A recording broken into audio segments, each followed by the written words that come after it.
اب آج کا میرا موضوع ہے شہادت علی رضی اللہ تعالیٰ عنہ۔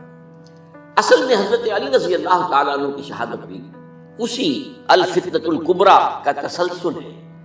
وہ جو عبداللہ ابن سبا کا پیدا کردہ عظیم ترین فتنہ تھا، اسی کا ایک نتیجہ حضرت علی کی شہادت بھی ہے، لیکن وہ بات ذرا تفصیل سے سمجھ لیجیے۔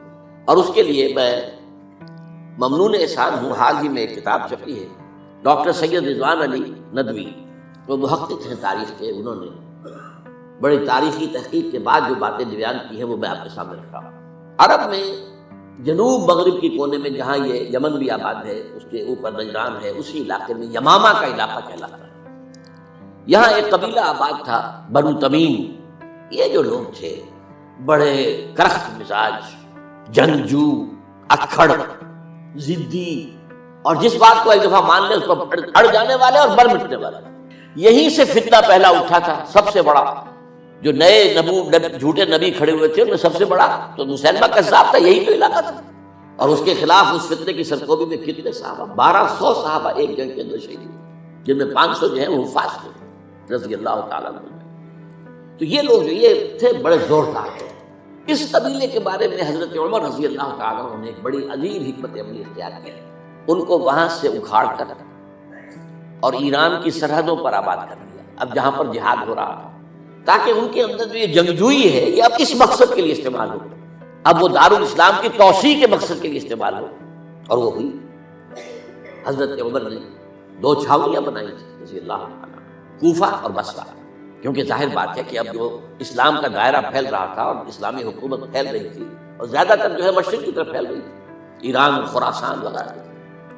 تو اب مدینے سے اس کا کنٹرول اتنا آسان نہیں تھا، فاصلہ تھا، تو چھاونیاں بنائیں تاکہ یہ اس سرحد کے اوپر یہ موجودہ مرکز رہے یا فوجیں موجود رہیں، کہیں کوئی بغاوت ہو تو اس کو کچلنے کے لیے وہ قوت فوری طور پر دستیاب ہو سکے۔ یہ لوگ ہیں کہ جو عبداللہ ابن سبا کی فتنے سے سب سے زیادہ متاثر ہوئے۔ ان کی مزاج میں وہ کجی تو تھی نا۔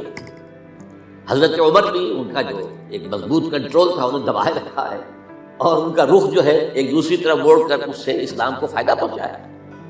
لیکن اس کے بعد جب فتنہ جو آیا یہ عبداللہ ابن سبا، تو سب سے بڑھ کر یہی لوگ اس کے ماننے والے، اور انہی میں سے وہ لوگ تھے جنہوں نے جانیں بھی دے دی ہیں، جنہیں حضرت علی نے زندہ جلایا ہے، اس لیے کہ وہ کہتے تھے کہ علی خدا ہے۔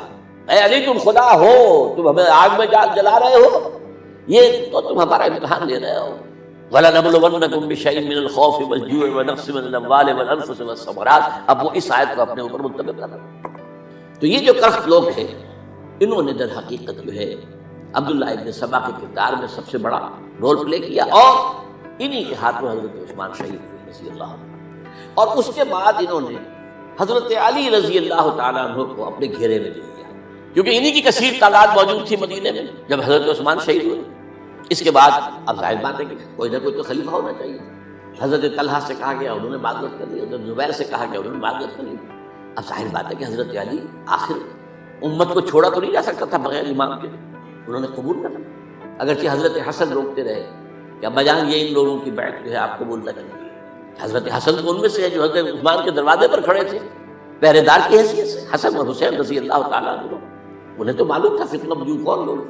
اس کے بعد حضرت علی رضی اللہ تعالیٰ عنہ نے اسی حکمت سے، جس حکمت کے تحت حضرت عمر نے یہ چھاونیاں آباد کی تھی، دارالخلافہ بھی مدینے سے کوفہ منتقل کر دی تاکہ پورے عالم اسلام کو کنٹرول کیا جا سکے۔